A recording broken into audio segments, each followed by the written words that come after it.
10 seconds left. Hai teman-teman semuanya, bertemu lagi dengan pada saat kita melakukan presentasi. Oke, contohnya seperti ini ya, saya akan melingkar tulisan tutorial PowerPoint ini. Bagaimana caranya? Oke, ayo kita mulai. Oke, ayo kita mulai. Pertama-tama kita buka dulu Microsoft PowerPoint kita ya. Kemudian kita buka file yang akan kita lakukan presentasi. Oke, kemudian untuk melakukan presentasi, biasanya kita masuk ke layar slideshow ya. Oke, untuk masuk ke layar slideshow, kita bisa menekan F5 ataupun ke icon slideshow ini ya, yang di bawah sini. Oke, kita klik. Nah, ini sudah masuk ke slideshow ya. Oke, kita lihat slideshow. Nah, oke, ini adalah slideshow-nya foto-foto ya. Oke, nah sekarang kita ingin melakukan coretan seperti yang saya tunjukkan tadi ya. Untuk melakukan coretan atau mencoret-coret slideshow PowerPoint ini, kita bisa klik kanan mouse kita, kemudian kita ke pointer option. Ataupun kita bisa juga ke menu kecil ini yang ada di bawah layar Microsoft PowerPoint ini. Ya, kita ke, yang ada tanda pena ini. Kemudian kita ke pen. Oke, di pen ini kita bisa lakukan coretan. Oke, contohnya saya akan melingkar tulisan tutorial PowerPoint ini ya. Nah, kemudian kita juga bisa ganti warna ya. Oke, kita arahkan mouse kita ini, kita klik, kemudian kita pilih warna yang akan kita gunakan. Contoh kita sekarang ingin ganti menjadi warna hitam misalnya. Oke, jadi coretannya ini akan menjadi warna hitam. Contoh saya buat panah di sini. Oke, kemudian saya buat tulisan misalnya logo. Ya, kita tinggal gunakan mouse kita untuk menulis atau membuat coretan ini. Oke, kemudian apabila kita ingin menghapusnya, kita bisa menggunakan ya menu kecil yang di bawah ini ya. Kemudian kita klik eraser. Oke, contohnya kita ingin menghapus yang lingkaran ini ya. Oke, kita tinggal klik aja ya. Oke, kemudian apabila kita ingin menghapus tanda panah ini misalnya, kita arahkan mouse kita ke coretan yang akan kita hapus, kemudian kita klik. Nah, hapus. Kemudian seperti yang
Selamat pagi teman-teman semua.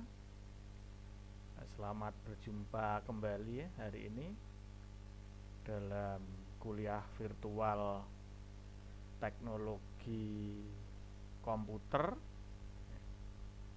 atau teknologi sistem komputer. Semoga hari ini kita dalam keadaan sehat, selalu dalam lindungan Allah, Tuhan semesta alam. Nah, hari ini adalah pertemuan perdana kita setelah Meet kemarin, ya kan? Meet test kemarin itu untuk menguji sejauh mana atau apa yang saya sampaikan bisa ditangkap oleh beberapa mahasiswa yang mengikuti perkuliahan ini. Jadi jangan terus dianggap sebuah tekanan, apalagi dianggap sebuah momok yang menakutkan. Jangan, hadapi saja dengan santai, tidak usah stres ya. Semua itu seperti kuliah biasa gitu saja ya. Jangan sampai malah kita tertekan, stres, sakit, akhirnya malah repot nanti. Nah, hari ini perkuliahan kita untuk materi prosesor. Walaupun perkuliahan hari ini materinya tentang prosesor sederhana, tapi saya harap materi ini bisa membantu teman-teman untuk memahami konsep dan kinerja apalagi arsitektur dari sebuah sistem komputer. Bisa Anda lihat di tampilan monitor dari teman-teman semua bahwa prosesor itu merupakan inti dari komputer ya. Kalau misalkan manusia, prosesor itu bisa diumpamakan sebagai otaknya. Jadi otak itu yang menggerakkan seluruh kinerja dari seluruh bagian yang terintegrasi, sehingga prosesor itu menggerakkan seluruh bagian yang terintegrasi dengan komputer.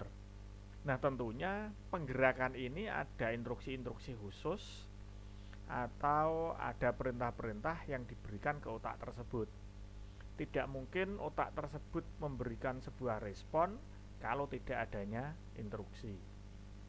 Itu gambaran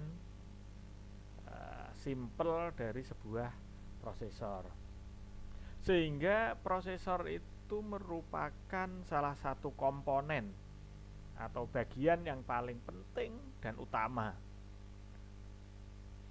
Nah, kalau manusia tadi misalkan sebuah otak, maka dalam hal ini prosesor itu ya otaknya komputer. Sehingga pada prosesor ini nanti seluruh aktivitas, seluruh proses itu akan terjadi. Untuk sejarah dari prosesor itu sendiri, pada tahun 71 itu prosesor itu sudah mengenal mikroprosesor. Saya potong saja langsung ke tahun 71 mikroprosesor itu ya. Sebelum ini apakah nggak ada, tapi saya potong cut ke sini aja. Nanti kalau teman-teman ingin melihat atau membaca sejarah dari prosesor secara rinci, nanti bisa mencari buku yang saya tulis, yaitu arsitektur sistem komputer. Jadi saya sudah menulis di buku arsitektur sistem komputer. Nah, di sana nanti sejarah dari prosesor ini saya tulis.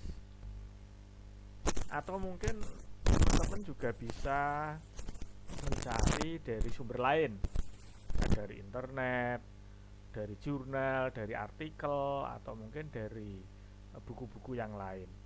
Jadi tidak harus membaca buku saya, enggak ya. Jadi bisa membaca dari sumber-sumber yang lain. Intinya sama. Pada era 71 ini muncul mikroprosesor. Nah, mikroprosesor itu pertama kali dikenalkan Intel atau dikembangkan Intel dengan kode 4004 atau VOB 004. Ini digunakan pada mesin penghitung Bascom. Jadi Bascom bukan Bascom untuk memasak milik orang tua kita, itu bukan. Bascom adalah sebuah sistem saat itu komputer yang dikembangkan Intel diberi nama Bascom dengan kode prosesornya adalah 4004 atau 4004. Kemudian pada tahun 72 Intel kan mengembangkan sistem prosesor ini untuk mengarah ke kecepatan yang optimal, sehingga pada tahun 72 itu lahirlah mikroprosesor produksi Intel itu dengan kode 8008. Ini bukan Saras ya, kalau Saras 008. Nah, ini ada angka di depannya yaitu 8008. Nah, kecepatan dan kekuatan dari prosesor yang dikembangkan Intel ini dengan kode 8008 ini ternyata kekuatannya 2 kali lipat dari prosesor 4004. Makanya kodenya itu 8008. Ternyata kekuatan dan kecepatannya 2 kali lebih cepat, lebih kuat dari yang 4004. Kemudian pada tahun 1974 mikroprosesor itu dikembangkan lagi dengan kode 8080. Nah, mikroprosesor 8080 ini ditancapkan atau digunakan pada komputer Altair. Jadi Altair ini menggunakan prosesor 8080 pertama kali. Lah, kekuatan dan kecepatannya gimana? Tentunya lebih baik dari yang 8008. Jadi mulai digunakan mikroprosesor berkode 8080 pada komputer Altair. Kemudian dikembangkan lagi dengan kode 8088. Nah, saat 78 inilah mikroprosesor 8088 ini mulai digunakan kepada PC. PC itu personal komputer atau komputer pribadi. Jadi mulai PC kita mengenal adanya mikroprosesor 8088. Kalau tadi kan Altair, terus Bascom itu ya, itu kan bukan pribadi, tapi itu masih seputar pengembangan di pusat laboratorium. Nah, pada tahun era 1982 Intel merilis prosesor 286. Kode apa ini 286? Oh, ternyata prosesor 286 adalah sebuah prosesor yang dapat menggunakan software,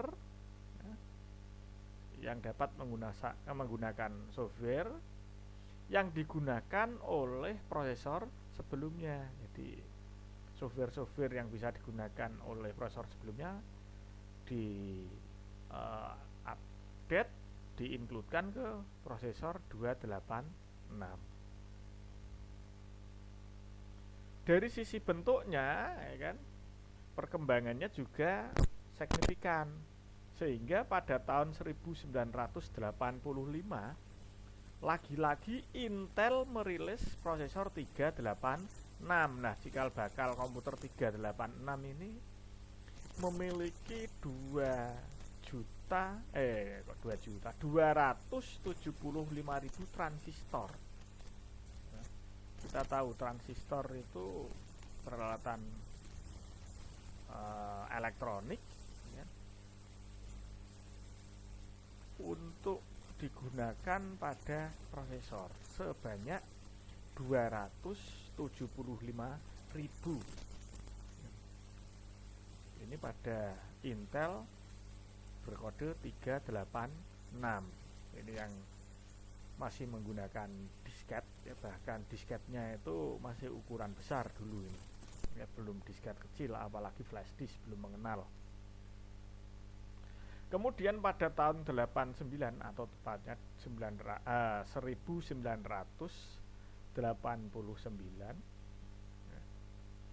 prosesor yang pertama kali memudahkan berbagi aplikasi ya kan, yang tadinya mengetiknya itu lewat komen ya, komen prompt itu sekarang menjadi sebuah klik perintahnya. Misalkan hapus ya, kita ngetik delete, remove ya kan. Misalkan copy ya, kita ngetik copy ya kan, move, target, asal itu ya. Sekarang pakainya klik ya, sudah klik otomatis. Dari sisi grafik pun dengan hanya klik berarti menggunakan GUI, Graphical User Interface. Nah, baru pada 1993 ini diluncurkanlah prosesor generasi baru yang bisa mengeluarkan bunyi, yang bisa mengeluarkan suara, yang bisa untuk memandu tulisan tangan ya, bisa untuk mengolah foto dan lain-lain. Itu pada era 1993. Sedangkan pada 1995 ya kan, ini prosesor ini mulai dikembangkan untuk kebutuhan server, sehingga prosesor itu sudah menggunakan 5,5 juta transistor.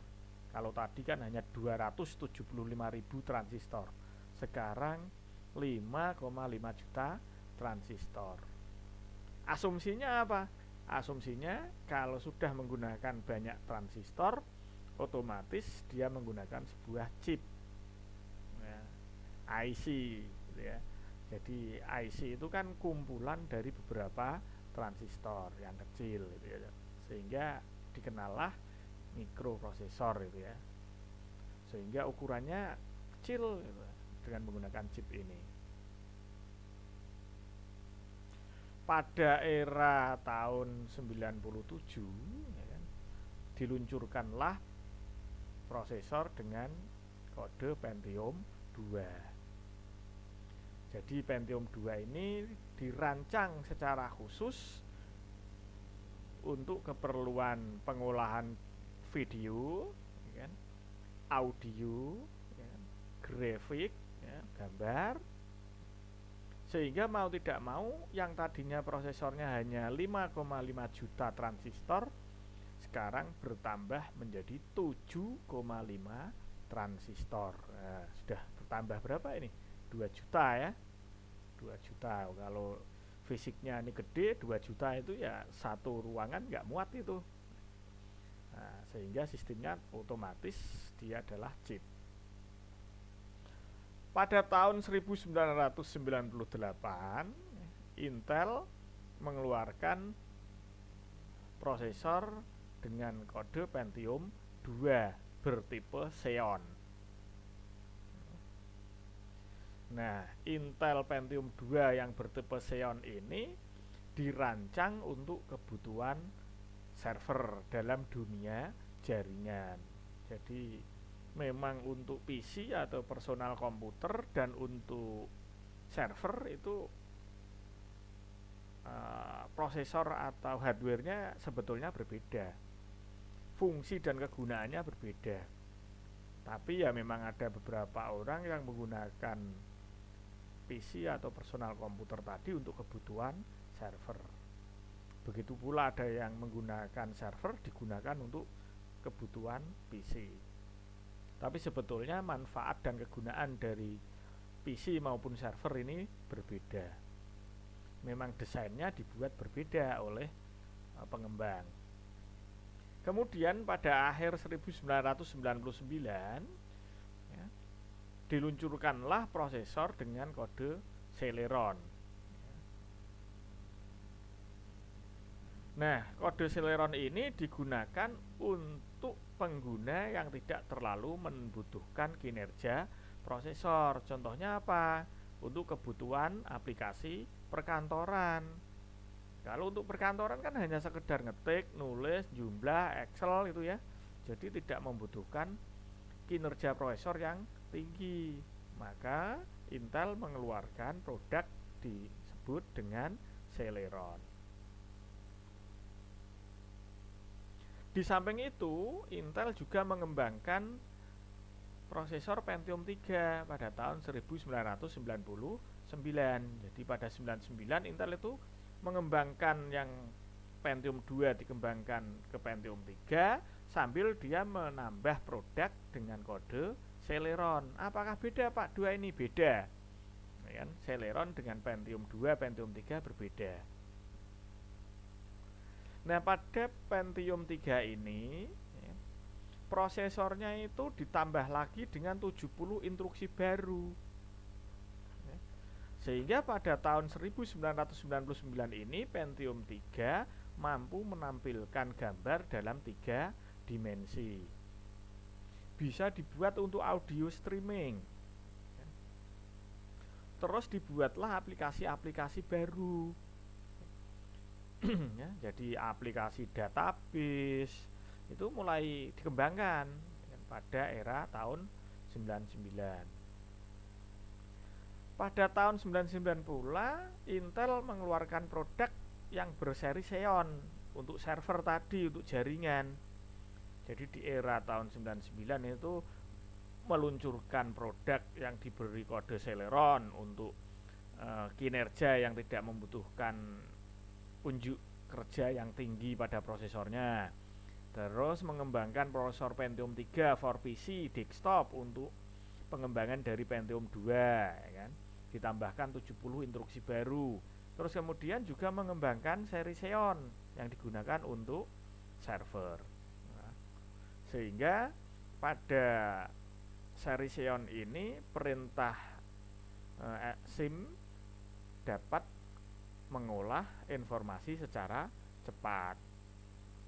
Nah, baru pada tahun 2000 ya kan, prosesor Pentium 4 ini diluncurkan.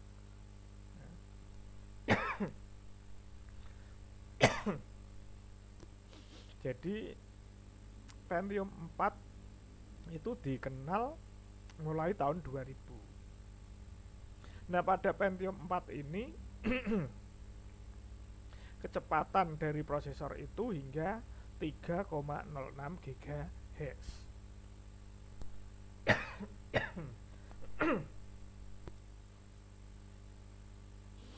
Dengan performa faktornya menggunakan 478 pin.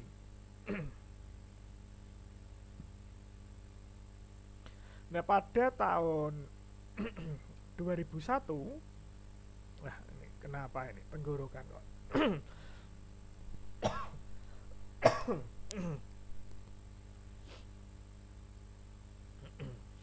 Nah, pada tahun 2001 prosesor Intel Pentium 4 Xeon merupakan prosesor khusus ya.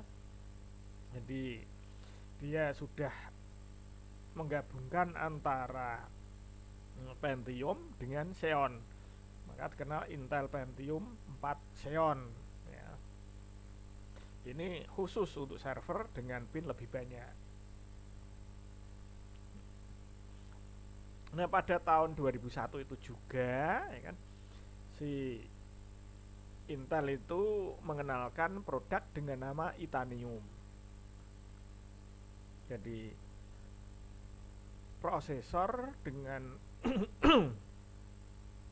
data atau produk Itanium ini dia berbasis 64 bit.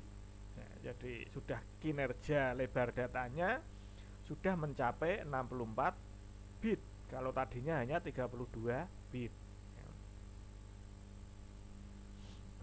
Jadi desain dan teknologi dari Intel Itanium ini sudah pakai EPIC, jadi Explicitly Parallel Instruction Computing. Baru pada 2002 ya kan, Intel merilis Itanium 2. Nah, jadi 2002 itu sudah mengenal Itanium yang versi 2.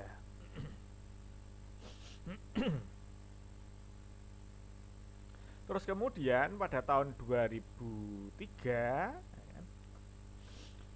Intel Pentium M itu dikenalkan dengan menggunakan chipset 855, sehingga pada 2003 ini prosesor ini digunakan pada komputer yang sudah mudah dibawa kemana-mana, ukurannya kecil ya kan?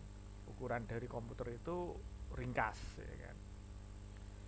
Nah pada tahun 2004 ya, Intel merilis prosesor dengan kode E7520 dan E7320, masih tetap menggunakan chipset 855, tetapi sudah ditambah fitur baru berupa L-case ya kan, 2 mega dengan case prosesornya adalah 400 MHz. Pada tahun 2005 inilah Intel Pentium D itu keluar. Kalau teman-teman itu nanti ketemu sama komputer berplatform prosesor Pentium D itu ya, dia mulai diluncurkan itu pada tahun 2005. Nah pada Intel Pentium D ini basisnya sudah 64 bit ya. Nah pada 2005 inilah pada Pentium D ini sudah dikembangkan dengan 2 inti kerja prosesor. Nah kita menyebutnya istilahnya dual core. Konfigurasinya adalah 1 MB L2 case pada setiap core-nya. Jadi yang tadinya itu 1 tapi jumlah atau besarannya adalah 2 MB, sekarang dikecil menjadi 1 MB tapi pada 2 inti. Masing-masing inti mempunyai 1 MB. Sedang pada tahun 2006 ya kan, muncullah prosesor yang kita kenal dengan core 2 kuat ya. Kodenya Ki6600. Walaupun core 2 kuat itu dikembangkan untuk desktop atau personal komputer, jadi sudah mempunyai 2 buah core. Konfigurasinya 2,4 GHz kan, dengan 8 MB setiap intinya. Nah pada tahun 2006 ini pula, karena tadi yang core 2 kuat itu dikembangkan untuk desktop atau PC kan, maka Intel Xeon juga dikembangkan untuk kebutuhan jaringan atau digunakan untuk server ya, sama-sama core 2 kuat tapi kodenya berbeda. Kalau yang PC itu kodenya Ki6600, yang untuk Intel Xeon yang versi quad core itu kodenya X3210 dan juga X3220. Nah ini yang membedakan apa? Speednya. Nah, kalau yang 3210 itu speednya atau core-nya itu memiliki 2,13 GHz, tapi untuk yang frekuensi di X3220 itu memiliki 2,4 GHz dengan menggunakan sama-sama 8 MB case memorinya. Ini contoh atau gambar dari prosesor ya, bisa dilihat ini ya prosesor untuk Pentium 1 dulu ya, yang Pentium 1 ini Pentium 1 tapi model kotak ya, ini kaki atau pin-pinnya ini di arah sini ini dilihat dari atas ya, dari balik. Jadi kalau kita balik itu seperti ini, nanti atasnya itu ada tulisannya Intel Pentium berapa, ada kode-kodenya. Nah, kode-kode tadi yang menunjukkan dia di Pentium berapa atau dia di kelas apa.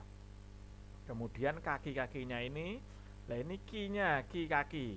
Jadi key pin-nya itu di sini. Jangan khawatir, sehingga nanti dengan membongkar prosesor ini, teman-teman tidak akan mungkin terbalik ketika memasang prosesor tersebut. Karena memang ada key-nya atau ada kuncinya. Kalau terbalik tidak mungkin bisa masuk. Sedangkan ini adalah Pentium 2 prosesornya yang versi slot. Jadi modelnya itu nanti ada yang versi slot, ada yang model versi tempel. Kalau yang model versi tempel kotak kecil seperti ini, tapi yang versi slot, model slot seperti ini. Walaupun versi tempel ini sebetulnya juga menggunakan yang versi slot, itu juga menggunakan versi tempel seperti ini, cuman nempelkannya ada di slotnya ini. Tapi bootnya modelnya sudah berbeda. Kalau boot yang Intel versi slot ini, dia nanti tinggal nancapkan slotnya ini. Tapi kalau yang versi tempel ini, nanti bootnya itu ada yang tempat untuk menempelkan prosesor ini. Ya, nanti bisa kita lihat. Ini yang versi tempel ya. Ini dilihat dari depannya Intel, kalau ini dari baliknya ini. Bisa seperti ini. Ini adalah pendinginnya ini yang ceringeh-ceringeh aluminium ini.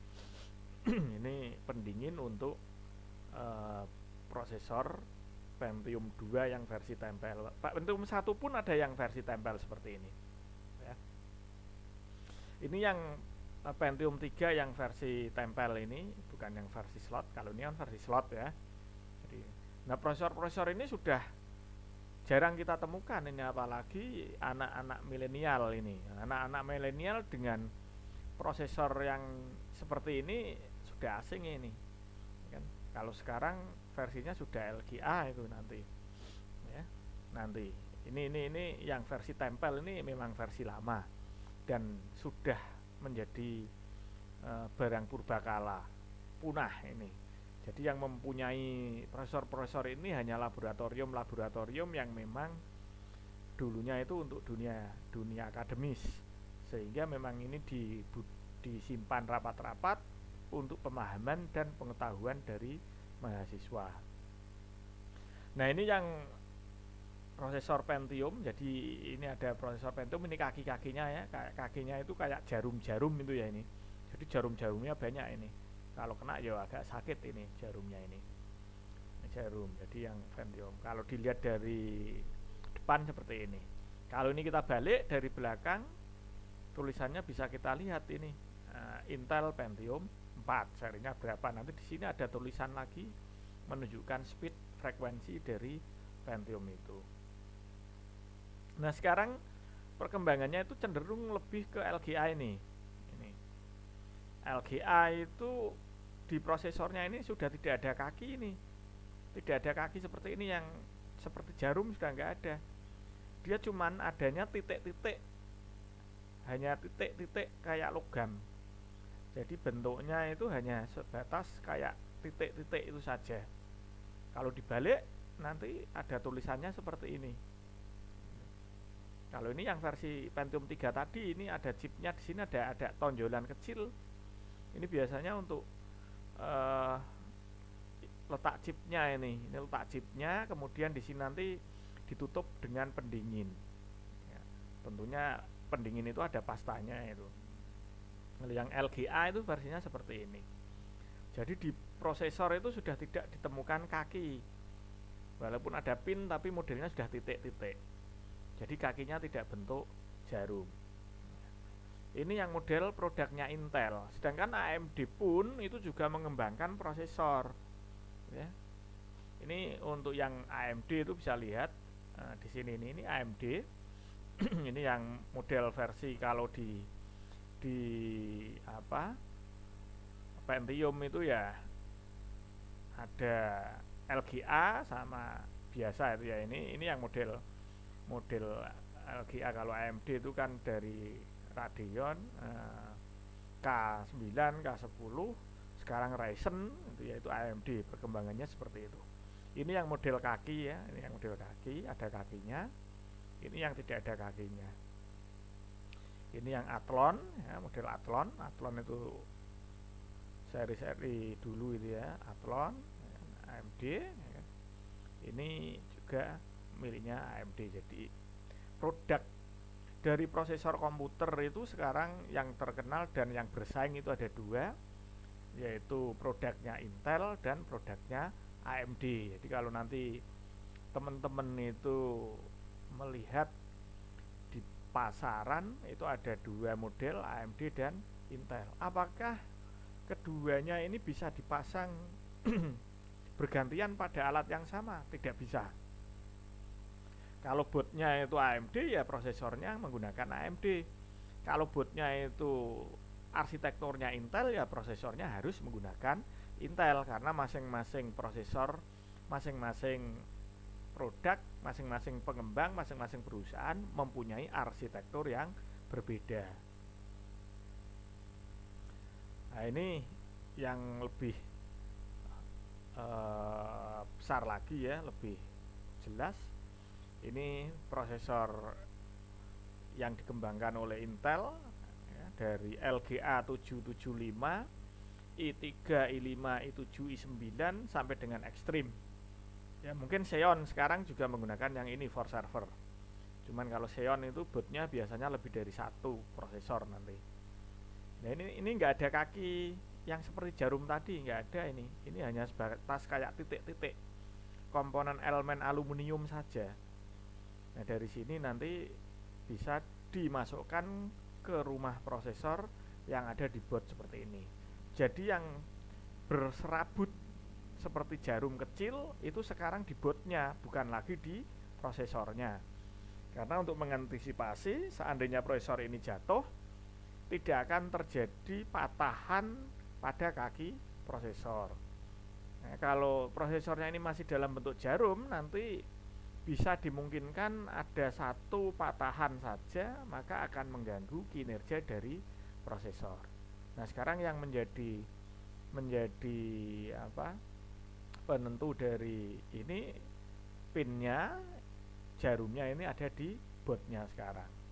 Ini gambar lebih dekatnya yang prosesor model ini. Nah, ini contoh model dekatnya untuk yang rumah dari prosesornya atau slot di mainboard untuk tempat prosesor. Jadi ada jarumnya ini, jarum kecil-kecil banyak ini ya.